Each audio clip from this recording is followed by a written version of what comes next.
Бесік жыры. Ғалымдардың зерттеуінше жастардың 70%-ның жүйкесінде ауытқу бар. Олар өмір сүруге қабілетсіз, өнер мен ғылымға бейімсіз. Академик Вехтерев баладағы невроз ауруының алдын алу үшін бесік жырын тыңдату керек деген.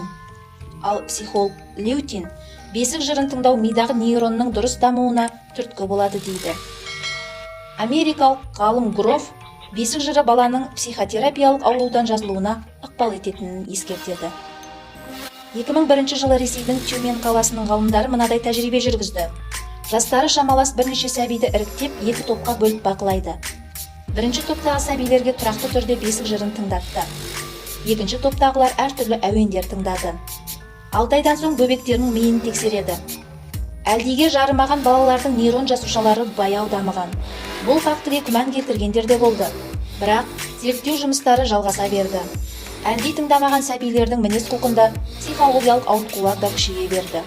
Олар тез ашуланып, тез шаршады, жалқаулыққа бейім болды, сабаққа ынтасы төмендеді, ауру сырқауға да тез шалдықты. Ал бесік жырын үзбей тыңдаған сәбидің бойында мынадай артықшылықтар байқалды. Бірінші, жүйке жүйесі қалыпты жұмыс істеді. Екінші, мейірімділік, қайырымдылық, сүйіспеншілік сияқты ізгі сезімдер қатары дамыған. Үшінші, қиялдау қабілетін ұштаған. Төртінші, мағыналы әрі мәнерлі сөйлеуді үйренген. Бесінші, тұйықталмай, пікірін ашық білдіретін батыл болған. Нәресте 2 айға дейін ақпаратты тек құлақпен алады. Сондықтан бесік жырында әңгімелесуге, музыка қоюға болмайды. Себебі бала жаманды жақсылы эмоцияның бәрін миына жинақтай береді. Бұл жайында американдық биологтар мынадай тәжірибе жасаған. Олар бесік жырын тыңдау кезінде бөбектің жүрек қағысын тексерді. Қараса, олардың жүрегі қалыпты, яғни 1 минутта 68-72 рет соққан. Әрі бала бойынан эндорфиндер яки қуаныш гормондары бөлінетінін байқалды. Ал заманауи музыкадан сәбидің жүрегі шамадан тыс қатты соққан. Ұйқысы бұзылып, өзін қорғансыз сезінген. Тіпті романтикалық әуендерді тыңдату да орынсыз. Ол бөбектің сезім мүшелеріне қатты әсер етіп, шектен тыс дамытып жіберген. Есейгенде махаббатқа тұрақсыз, сезімге жеңілтек келуі осының әсерінен екен. Германияның ғалымдары бесік жырының пайдасын басқа бір қырынан ашықтайды. Олардың айтуынша, бала бесік жырын тыңдағанда оның ажар көркіне жауап беретін гормондар жақсы жетіледі.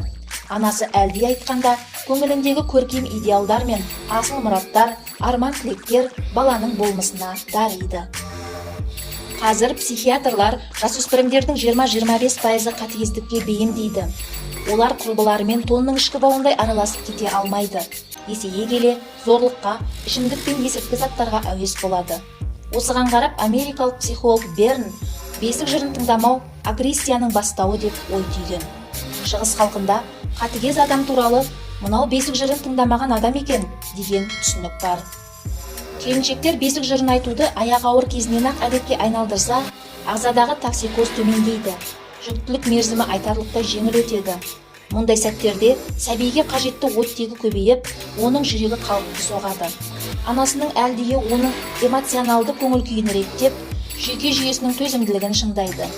Ресей медицина академиясының ғалымдары Әлди жыры тұмса ананың, яғни жас босанған ананың ағзасына да жақсы әсер етеді деп топшылайды. Қазақ бесік жырында Әлдидің түбірі Аллай сөзінен шығады. Тіл заңдылығы бойынша дауыссыз 2 л дыбысы қатар келмейді. Сондықтан Алла есімі алда, молла сөзі молда деп өзгеріске ұшыраған. Уақыт өте келе алдай тіркесі жіңішкеріп, Әлдиге айналған. Мамандар баланы емізгеннен кейін бесік жырын күніне 2 рет орындауға кеңес береді. Ұзақтығы 10 минуттай болуы керек. Бесік жырын 3 жасқа дейін тоқтатпаған абзал. Сәби тәтті ұйқыға кеткеннен кейін де 5 минут бойы үзбей айтса, пайдасы шаш етектен. Тілек Бата сарынында келетін Маңғыстау өңірінің бесік жыры. Бөбегім сені құрметтеп, Мұхамбетке үмбеттеп. Бесікке салдық балапан мұсылман жол үшін кеттеп. Бөбегім менің бал бөпем, тәңірім болсын жар бөпем. Иманды боп өссін деп, Алла жар деп тербетем. Әуелі Алла ілім берсең білім бер. Исламның дінін бер, ақынмен жырау өңін бер. Өссін деп біздің баламыз, тербетер бөпемді анаңыз. Медет боп жүрсін қасыңда, Әзірет Сұлтан бабамыз. Бойдың сұлу сынын бер, ойдың терең сырын бер, сөздің рас шынын бер, көздің раушан нұрын бер. Мінілмей тұрған құрат бер, құраннан мақсат бірақ бер, ән менен саз шайырлар, естуде соны құлақ бер.